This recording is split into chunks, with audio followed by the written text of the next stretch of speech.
और अब सवाल आपका हमारा जुड़ा हुआ पूरे देश और देश की संख्या बल से, जनसंख्या से। क्या देश में जनसंख्या असंतुलन की तरफ देश बढ़ रहा है?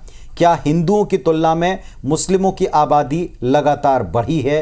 ये सवाल हम कर रहे हैं संघ की मैगजीन ऑर्गेनाइजर वीकली के एक दावे पर। बिल्कुल, जी हां।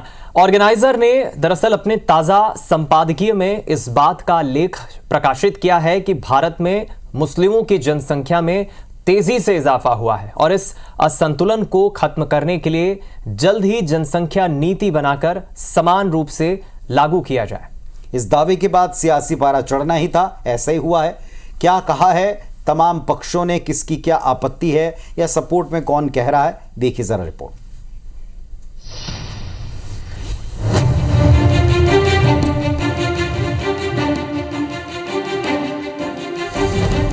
आरएसएस का फिर दावा, आबादी में असंतुलन।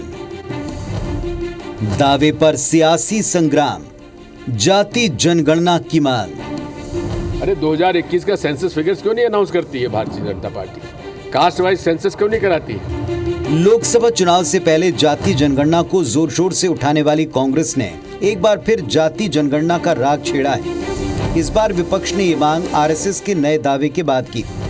वैसे तो पहले भी कई मौकों पर संघ ये कहता रहा है कि देश में एक समान जनसंख्या कानून न होने से आबादी के असंतुलन का खतरा है। इसी कड़ी को आगे बढ़ाया संघ के वीकली मैगजीन ऑर्गेनाइजर ने। अपने ताजा एडिशन में ऑर्गेनाइजर ने एक राष्ट्रीय जनसंख्या नीति पर जोर देते हुए लिखा कि राष्ट्रीय स्तर पर जनसंख्या स्थिर होने के बावजूद ये सभी धर्मों और क्षेत्रों में समान नहीं है। कुछ क्षेत्रों, खासकर बॉर्डर एरियाज में मुस्लिम आबादी में उल्लेखनीय वृद्धि हुई। पश्चिम बंगाल, बिहार, असम और उत्तराखंड जैसे सीमावर्ती राज्यों में सीमाओं पर अवैध विस्थापन की वजह से अप्राकृतिक तरीके से जनसंख्या बढ़ रही है। पश्चिम और दक्षिण के राज्य जनसंख्या नियंत्रण उपायों को लागू करने में अच्छा काम कर रहे हैं, लेकिन उन्हें जनगणना के बाद आबादी में बदलाव होने पर संसद में कुछ सीटें कम होने का डर है।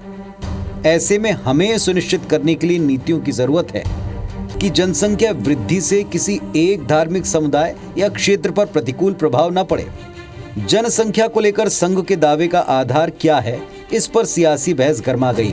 सीनियर कांग्रेस नेता दिग्विजय सिंह ने कहा कि बीजेपी और आरएसएस के पास कोई एजेंडा नहीं है, सिर्फ नफरत और झूठ के आंकड़े लेकर आते हैं। जब 2011 के बाद देश में सेंसस हुआ ही नहीं तो फिर रिपोर्ट कहां से आई? दिग्विजय के हमले पर मध्य प्रदेश के डिप्टी सीएम राजेंद्र शुक्ल ने पलटवार किया। लोकसभा विधानसभा की हार नहीं बोले दिग्विजय सिंह। साथ ही तंज कसा, कांग्रेस का और कितना नुकसान कराएंगे दिग्विजय सिंह। बात ये, इनके पास और कौन सा एजेंडा है? नफरत फैलाना, लोगों के बीच में वैमनस्यता पैदा करना। ये किस आधार पर किया जनसंख्या का उन्होंने? 2011 के बाद तो सेंसस ही नहीं होने दिया उन्होंने। अरे 2021 का सेंसस फिगर्स क्यों नहीं अनाउंस करती है Bharatiya Janata party? Caste wise census क्यों नहीं कराती? अब उनकी विचारधारा ही पूरी तरह से आउट ऑफ ट्रैक है।